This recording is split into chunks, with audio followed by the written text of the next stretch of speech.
My name is Kamila, and I'm today going to present to you and walk you through one of my papers that I wrote for King's College London. And I'm both thrilled and terrified to be here because this is the first time I presented to someone, and it's also the first time I am going to present any kind of a paper to a bigger audience, so please be patient with me. But okay, so before I start actually talking about the data harvesting capabilities of Android apps, I would like to tell you a bit of a background how I got interested into the whole thing. So as I was doing one of my research for big data in practice, I came across a story about this Princeton University professor called Janet Vertesi, who managed to successfully hide from marketers and advertiser firms the fact that she was pregnant. And as you can imagine, that came with a lot of sacrifices and a lot of efforts. Because, well, as you know, probably, data of a pregnant woman is at least twice as valuable for the marketers, and that's because when you are at the life-changing event, such as when you are pregnant, you probably at the beginning, you are at the moment when you'll be probably making very important decisions that would influence your long-term consumption patterns. So, for example, choosing between Huggies or Pampers diapers is a very important decision that, of course, that's a very important decision for marketers, and it's something that they would like to know about you. So Janet Vertesi project, as you can imagine, came with a lot of sacrifices and efforts, as I said. So she, for example, withstood from mentioning her pregnancy on social media and asked her friends to do the same. From the very beginning, she was only using cash to pay for anything that was pregnancy related, and that included pregnancy tests. She created a decoy Amazon account using a private server that would send the deliveries to a local locker. And she also used a Tor browser to perform untrackable and untraceable browsing. So I thought that if web works so well for predicting if a woman is pregnant, how about applications that probably are as good or twice as good in collecting reams of behavioral data? But of course, not all applications are malicious, and not all applications are bad, and at least not as bad as those with intrusive profiling enabled with them. So I was interested in how you make a decision, how you go about it, and how you decide that application is bad. So that was the first step, how I was thinking of choosing my sample. And as I was working as a journalist, I would always be reminded that if you want to have a good overview of a story, or if you want to really know the interactions between the parties, the best way to do it is just to follow the money and ask yourself a very simple questions like, where did the funds come from? What can the profile of a sponsor company tell us about the activities of the company they're funding? Was it a debt or was it a barter exchange? So on and so forth. And because an app is a product, like any other product or service, in a digital market, is regulated by the rules of digital economy. The app providers are companies, oftentimes startup companies that are ready to move fast and break things, but nevertheless, they're still companies that need to generate a stable profit to remain healthy business entities. And to generate the revenue and keep the cash flowing, they need to come up with a business plan that will essentially let them to depict the value proposition, creation, and capturing. Business model helps the founders, the CEOs, the investors to see how the idea for the business can be taken further and how it will aggregate revenue to the future. Sorry, I forgot to flip my slides. Okay, so as I said to you before, that was about what makes bad applications bad. And now let's get back to this slide. So Since the same technology, commercialized in a different way, would yield different revenue results, app publishers face a problem how to best commercialize their technology to survive in a highly competitive digital market. When I was looking at the applications, I saw that mostly the people who design period trackers, they would favor two types of business models. So a freemium model and a multi-sided business model.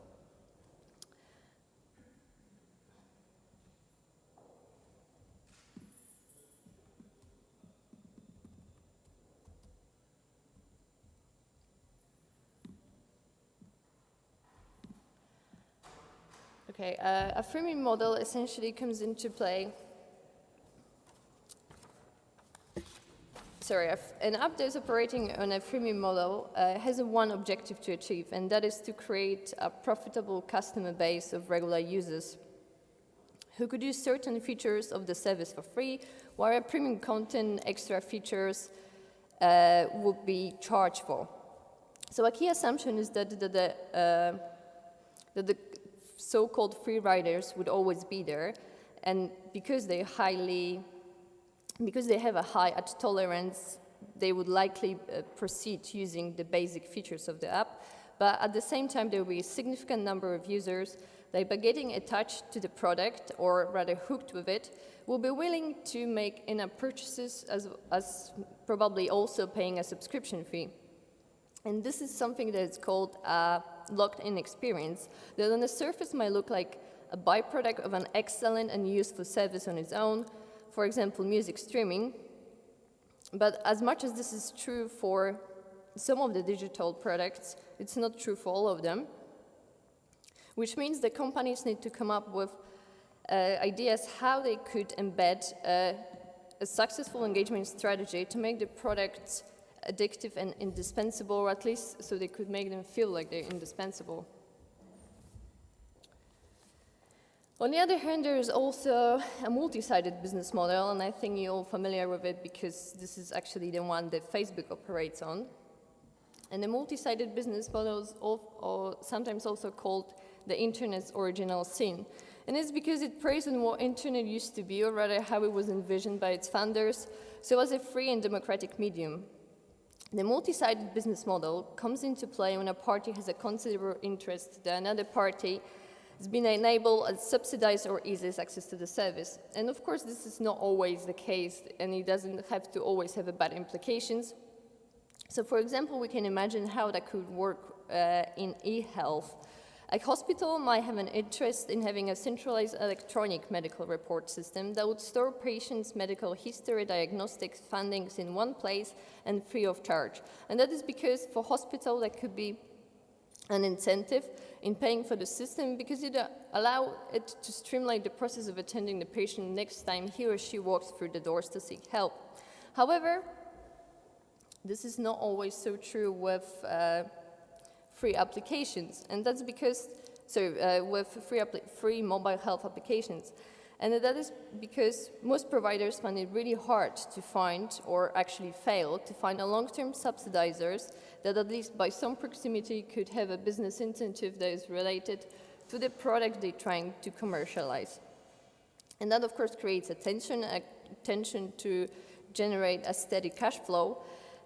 And this becomes more important than the value product for the user itself, and is also a very moment when the incentives of a subsidizer are being prioritized over the good of a user.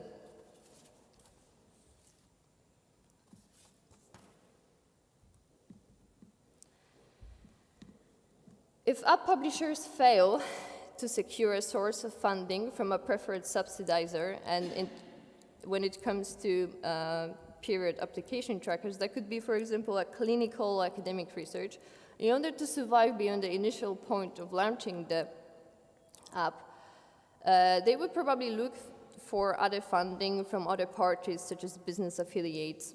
And up to this day, the most powerful and notorious players in the multi-sided market are still marketers and advertisers. A significant base of regular customers is here also created for the profile. However, rather than in a freemium model where the customer base is important to induce this kind of a lock-in syndrome, here would simply be used as a source of insights in a form of advertising profiles, a contact databases, or simply a raw data to fill the gaps in the marketing reports. This relationship is very similar to the one that data brokers establish with other companies, and creates a situation in which developers merely act as matchmakers between the data supply and the market that needs this type of health data. But of course, after looking at the business model, there came a time when I also had to consider what makes a bad technology. And I'm sure it won't be revelation to anyone that app coded with any of the best intentions won't work well on a vulnerable operating system. Between the two dominant mobile systems at the moment, Android and iOS, the unprecedented winner when it comes to the user's security for a long time has been Apple. And that is because it values user-friendly interfaces, it tends to reject apps of not lasting value, so if developers don't offer much functionality or content, the app could not be approved by iOS, and it also recently restricted the way developers can use information about iPhone owners. On that note, Android's product emerged as less secure, and that was basically a decision why I decided to go and analyze the Android applications rather than the products of iOS. So as I was proceeding with my research, it became apparent that there are certain characteristics that are typical for the tracking apps, and that is poor functionality or content that doesn't secure a lasting value, exposure to vulnerable data, vulnerable mobile operating system, as well as inadequate business model design. These features and the story of the Janet Vertesi helped me to discover the topic and also pushed me into thinking about period calendars as being the object of this investigation. And as I had my sample ready, I started to analyze it to see if I could find a tracking ecosystem that could be probably as powerful as the one of the web. So that was essentially my sample, and I'm sure you're probably familiar with some of the products because these applications tend to have over 10 million downloads. And all of them are, of course, as I said, Android products. And as I have explained, they also tend to have all the characteristics of the bad application. And it is because, in essence, they can't offer any type of a long-lasting value. And if you think of it, in the end, they're just the calendars that every woman already has as an inbuilt feature on their phones.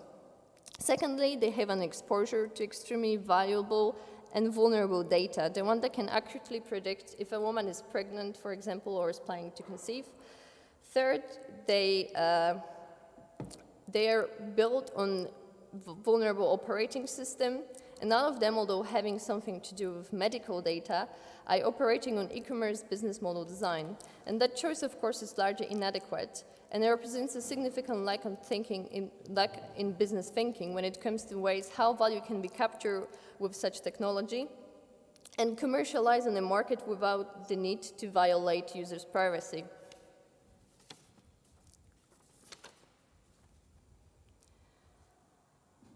A type of data that I was using for the research is sometimes referred to as hackable data, and it is so because unlike the public information or open source data, it is enclosed and sits in proprietary black boxes that belongs to the companies that creates them. And it can only be accessed by those who know how to break into materiality of digital media, and unfortunately, this is not most of us. In order to do this, I conducted what in theory was a static analysis, and I'm saying in theory because there was only a short project, so I wasn't able to look at the entire code. Static analysis is often used to uncover security and privacy issues of mobile software. The analysis involves, unlike the dynamic analysis that looks at the network, looking at the Android code without actually running or executing it.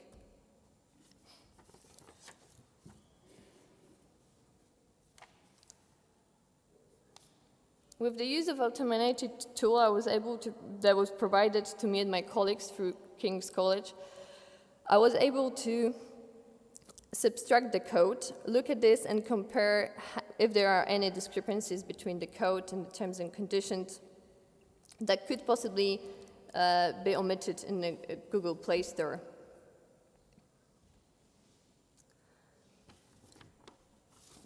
One of the first things I've done was to look into a file that is called Android Manifest, and as any type of a manifest is just a declaration of what could possibly happen into the future. And here the future is, let's say, presented with permissions. The permissions belong to the permissions are created or belong to the Android communication mechanism that is there to inform the user that certain repositories of mobile sensor, such as GPS or camera, might be used by the app. And it's there in order to protect the user from the data breach or data leak. And in order to use any Android apps, any user will have to agree upon installation and accept all of the permissions. The only exception are the dangerous permissions that after an update are granted on a runtime permission basis. And I'm sure if any of you ever used Android, you're probably familiar with it. It's just essentially a cautionary information box that pops up whenever the application is accessing one of the sensor or sensitive repositories on your device.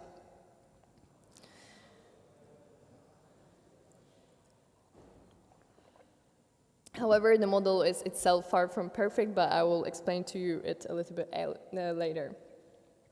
So what type of permissions I saw when I opened the Android manifest? I'm going to talk only about the dangerous permissions because, of course, they're the most interesting ones here. And in my sample, I was able to see 90% of the apps that ask to write data on external storage. And external storage is not a storage on some other planet. It's just basically, misleadingly, still on your phone. It's your SD card. And although we can read, for example, in Android developer manual that developers shouldn't be using this type of permission for files with access restrictions, and nevertheless, although these applications would ask such a permission, the data that is stored on external storage, unlike data saved internally, is considered to be word-readable and could be revealed if not protected properly.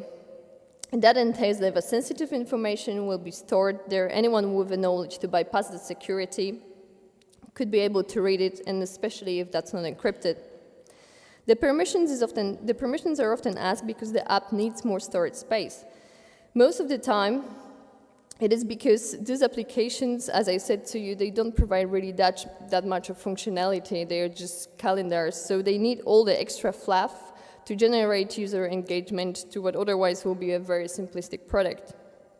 And although some people might think that because an app such as German period and ovulation tracking app Clue does not require users to create an account, it means that the data is safely stored on users' devices rather than the app servers, and they largely are wrong because, as we can see, that doesn't protect users in any way.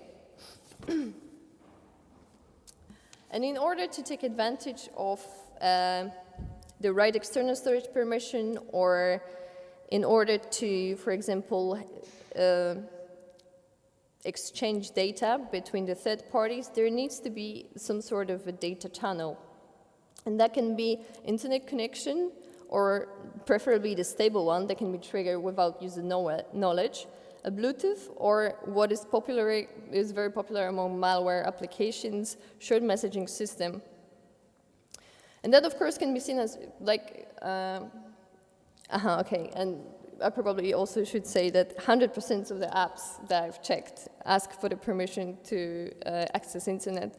And although that, of course, can be seen as a perfectly justifiable permission, so one that doesn't violate what scholars will call contextual integrity, because it might as well be needed. The fact that it's forced on app customers and they don't have a right to revoke it might be seen as inbuilt vulnerability that, if linked with other sensitive permissions, could result in serious privacy threats. Other permissions that I've seen was a permission to get accounts, and 3 of the applications that I've checked ask for it. And whoever is granted with this type of access could get an access to the account type and account username, which is often an email address, and I think we all agree that this is personally identifiable information. On top of that, I also saw 2 applications that would ask to store information about these accounts and tokens.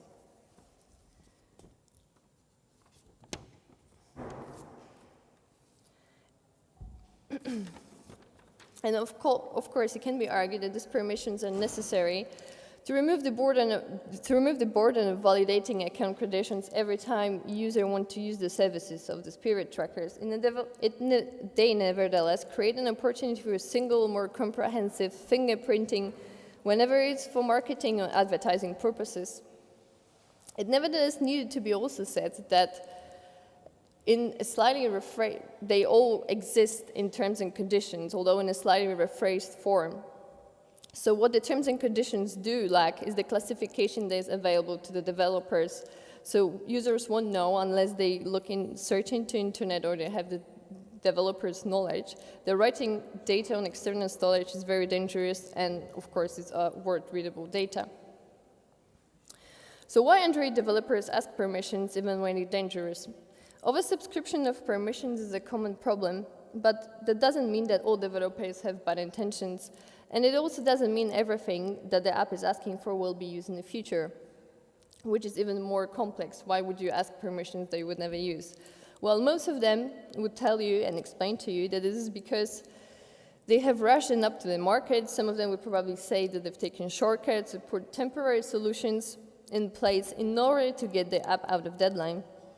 But it's also because they don't ask for permissions but it's also because if you ask for more permissions at the time when you're completing the app, you would probably spend less time later on debugging it, whereas it's pretty simple to ask for everything. So users who don't read permissions will be likely to agree them anyway. But although not every oversubscription should look suspicious to the users, some of it might be. And according to some scholars, a combination of specific permissions should be seen as a systematic vulnerability. A conflation of certain permissions, even benign, increases the chances and likelihood that might signify intrusive profiling practices in place. The next thing that is not perfect about the Android permission system are the runtime permissions that also include dangerous ones. And as I was briefly mentioned to you, the runtime permissions were introduced in order to make users, especially those who don't read the terms and conditions and just click agree straight away, that there might be something odd happening to the device, and make them aware that the application would like to, for example, use some type of sensors or storage that could eventually be potentially harmful for them. But however, the way it's done, it's not so perfect, to say at least. Although a cautionary box pops up to inform a user about it, it would only pass information about one of the dangerous permissions that it needs, whereas it will be silent about the rest of them. And because the dangerous permissions are here granted on a group basis, it means that once the user is agreeing to one of the permissions, it actually is agreeing to all of them. Last but not least is the lack of privilege separation. And of course, this is something that, again, users will be oblivious to. A privilege separation in computer science is a technique in which programs are divided into parts that are limited to the specific privileges they require in order to perform a specific task. But that's not the case with functionalities granted with Android's code. So if an application, for example, has an Amazon library attached to it, Amazon can also access your SD card, because this is the external storage, can access your account login details and your credentials, not to mention your location and data you produce with this app. And you can imagine how this is pretty nasty. Well, actually, you don't have to imagine, because this is what happened when there was a massive data leak from the gay dating app Grindr.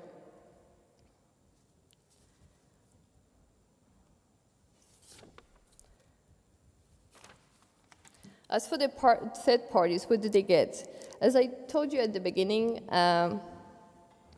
or as it was established, a business model is often the reason why some of the apps have to include the third-party libraries in their code. And a third-party library is a name for any company's folder that sits in an app repository waiting to be filled with data. My analysis is a static analysis, so as I said, I couldn't really caught anyone red-handed and say that a company got the data that it asked for.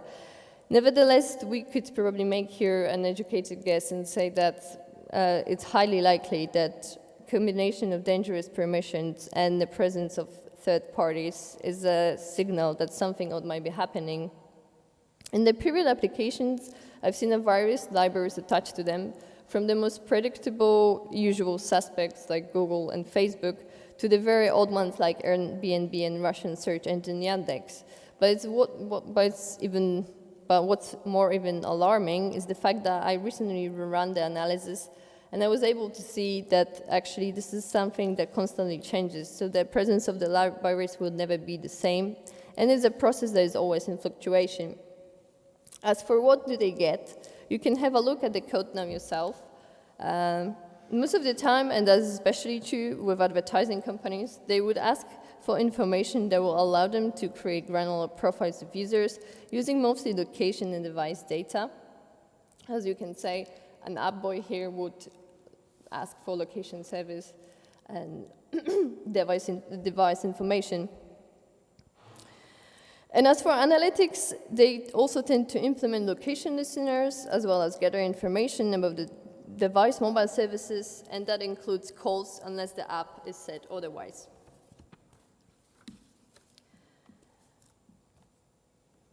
Okay, and there will be a little bit of statistics here.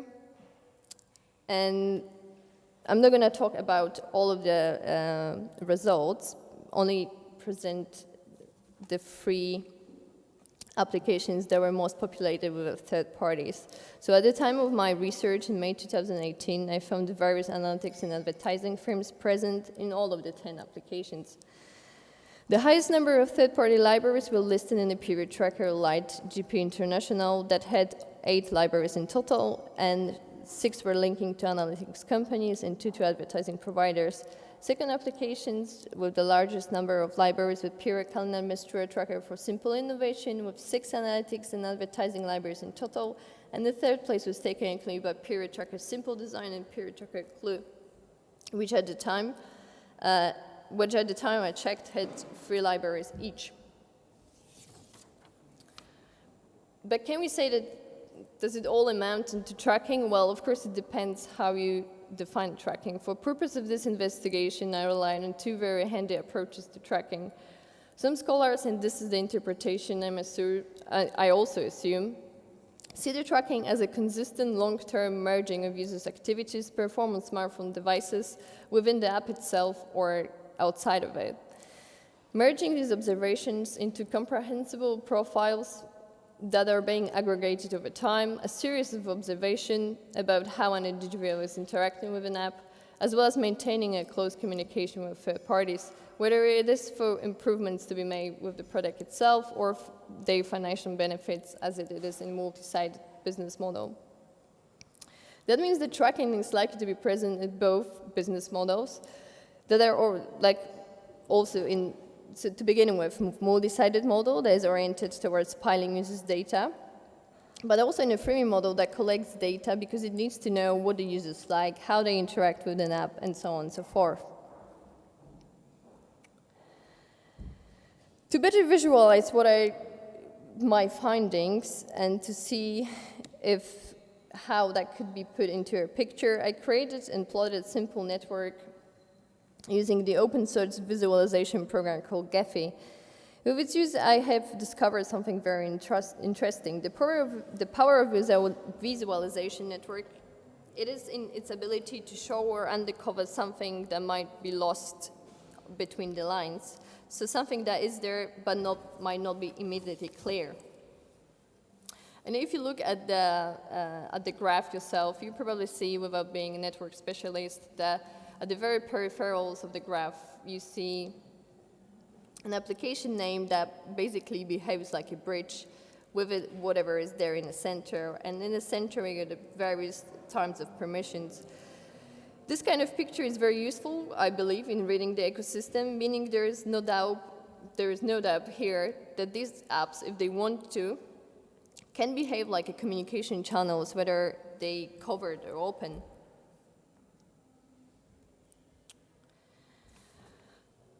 Do app publishers provide users with information about the tracking ecosystem they enable with these applications? Well, you can't deny that some of them make efforts to be transparent, whether they do it because of the ethical necessity or because of the compliance with GDPR.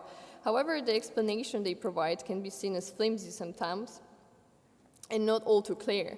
For example, the German application Clue, that has a freemium business model, does provide transparency to its over 10 million users, 10 million users who downloaded the app, and informs them that, with actually bold letters, that it uses some personal information and non-personal data and transmit it to the third parties for the best and most reliable experience of a service.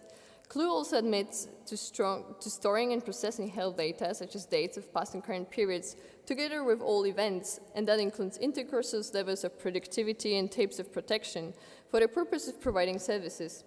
At the same time, it says that it won't transmit any personal data to third parties unless they're required to provide the Clue service to the user, which, if I'm following the logic correctly, is using tautology to admit that something like, yes, we do share your health data with third parties because they enable us to provide a service. And bear in mind that, of course, can be making the product more appealing for now, but what if providing the services could also mean generating more revenue to cover, for example, the collateral costs they might endure further down the line?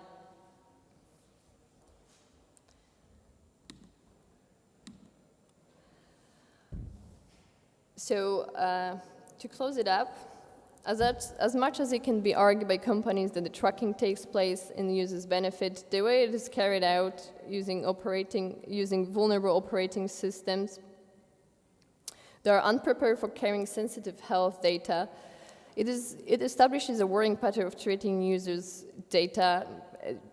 health data as such.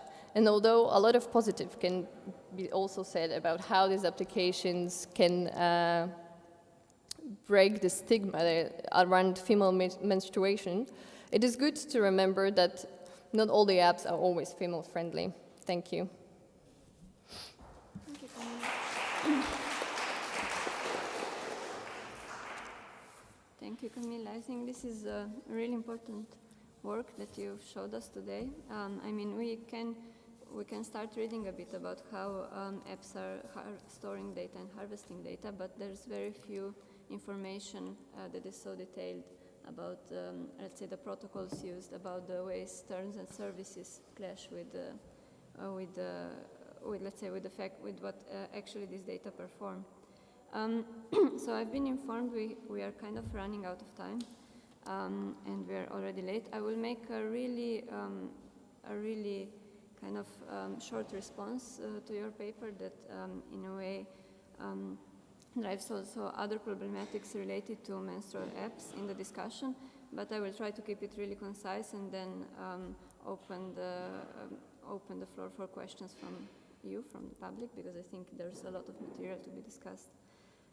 So I think there's, of course, menstrual apps bring a lot of problems with the way they are designed, and that relates a bit to what you talked about in relation to what makes them bad apps, which is not only the way they store and sell data to third parties, but also their functionality. And of course, or like what you call the fluff that in a way makes users hooked to these apps. And of course, there has been several complaints already about how these apps are designed in a way that in a way reproduces stereotypes of femininity, stereotypes about menstruation and about PMS that covers it, let's say, in pink fluffy design and euphemisms, but also the way these apps tend to be heteronormative and trans-exclusive in the language they use. They usually address users as girls. And at least at the beginning, they assume that when users log in intercourse, this would be heterosexual penetrative intercourse and not any other kind of sex. So there's many problems on this on the level of design and usage, but of course there's also very many problems related to data collection and sharing, the mechanism of which you outlined today.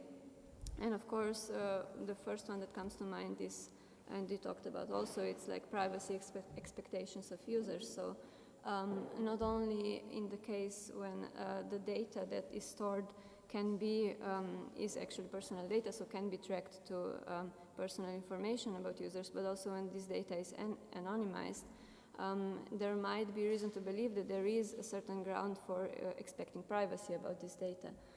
So this is, I guess, one of the possible issues. Then the other is that in a way users who provide this data are performing, some people would say they are performing free labor. So value is extracted from the data that they put into these devices, while this kind of contract, like also in the terms and services, is not presented clearly as this kind of exchange. So it never really says, thank you for providing us data, we will make money out of it, and for the benefit we will give you this service for free. So it's usually... Yeah, but for most of the time something opposite is said. Yeah, exactly. Completely.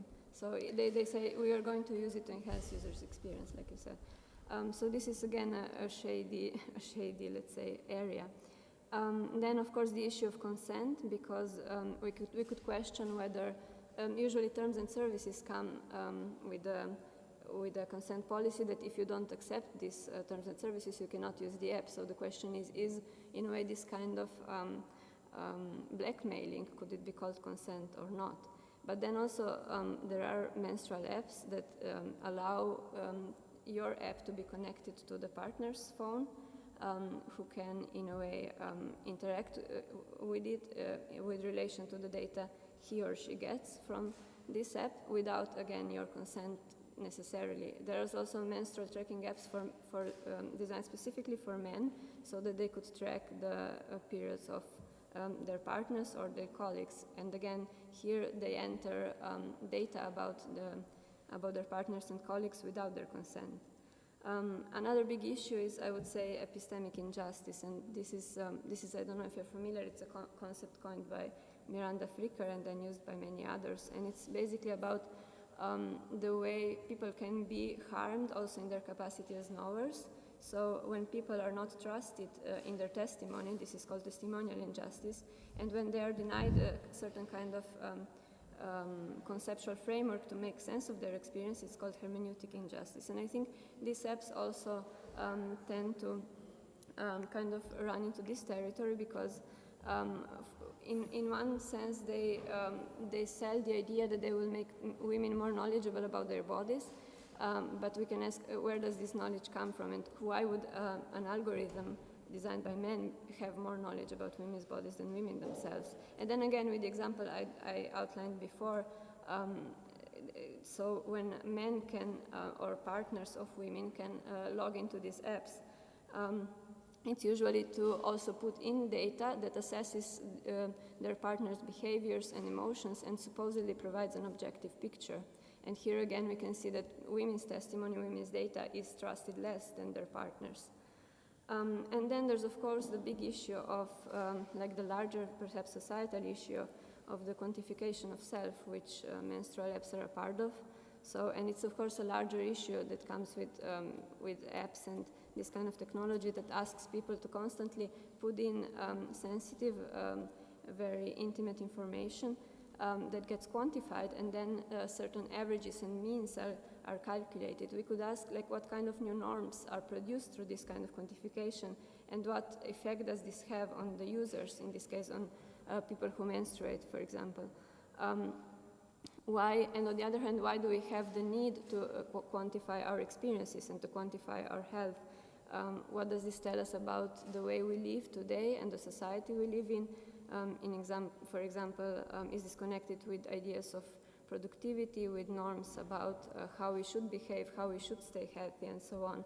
And this is not unconnected to, let's say, the way this data is monetized, because I've read that, for example, this app Glow is partnering not only with pharmaceutical companies, but also with health insurance companies, and selling their data to them, or some companies are announcing that they will only put out insurance contracts with people who can provide this kind of quantified data. So I think there's several very problematic ethical and political issues that have to do with this problem of data collection and harvesting, and the way it gets sold to third parties, and the way it gets shared. So not only when it's sold to advertisers, but also when it's shared with research companies, like in the case of Clue, that is somehow... Yeah, there's majority of research analytical companies. As I said, it's overwhelming number of them, so it's not so popular among advertisers that it is about the companies that actually want to know more about our health patterns and to monitor it in the best ways.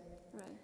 Have you, for example, like encountered data during your analysis, or thought about the ways maybe this kind of research and health institutes use this data, and what kind of pool does this data provide? Because in a way, they devise new norms of health about, or like also reproductive health, based on a very limited also number of users, of course, because these apps are mostly, I suppose, in the US, in the EU, and some in Southeast Asia, so there's a lot of women, I guess, that wouldn't, their experience wouldn't when it comes to mobile health applications, they're definitely the most popular ones.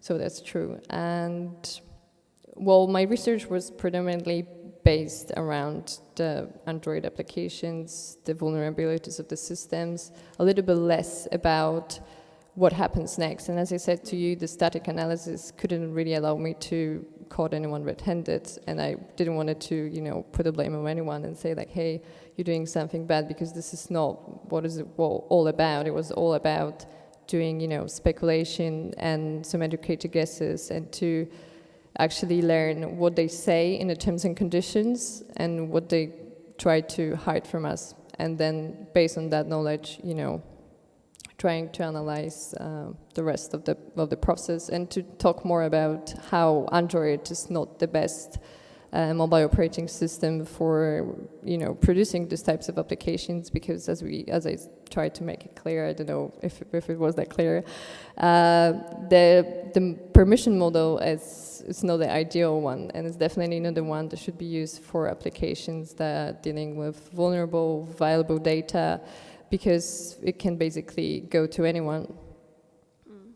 I wonder, when you talked about the permission model, I mean, given that it is somehow, I suppose it is legally binding, but on the other hand, as you said, it has so many, in a way, deceptive features, so it doesn't really, and I've also read that the different apps have very different permission, like this kind of terms and conditions contracts, so some of them will not tell you almost anything, or like purposefully tell you some... Exactly, so it makes you believe when you download the application, and I think the whole idea of it is it makes you believe that there is this communication mechanism that allows you to get the knowledge what is happening to your data and kind of inform you in a way.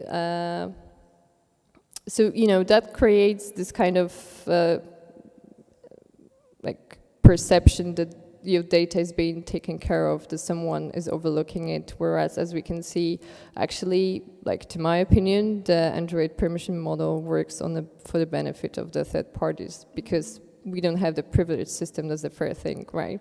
So if, for example, a third party can access the same folders that the first party, meaning developers, can, I think this is already a signal, what is happening with the data and how it's going to be used.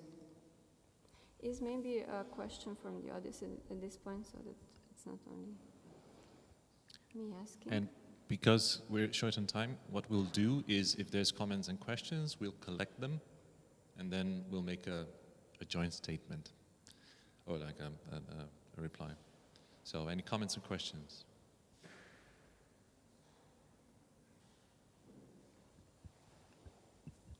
I was wondering if you have if you could make one summary statement about aimed at app developers, answering what they can do to improve privacy, at least to some extent. I mean, I don't know if it's something that developers should do. I think definitely developers should take more, should be more thoughtful when they code, for example. But of course, this is not always possible because, as I said, they sometimes have to use those shortcuts. They sometimes have to hurry up because they work in a company that expects them to submit the application to a certain deadline. So there's always the feeling that they rush to release the app. And of course, Android is a mobile operating system that allows you to do it, whereas it takes a lot of more effort probably to release an app on iOS. So I don't know if there's anything that I could say to the developers. Well, developers is just people that work and they do what they're being told, so to create an app.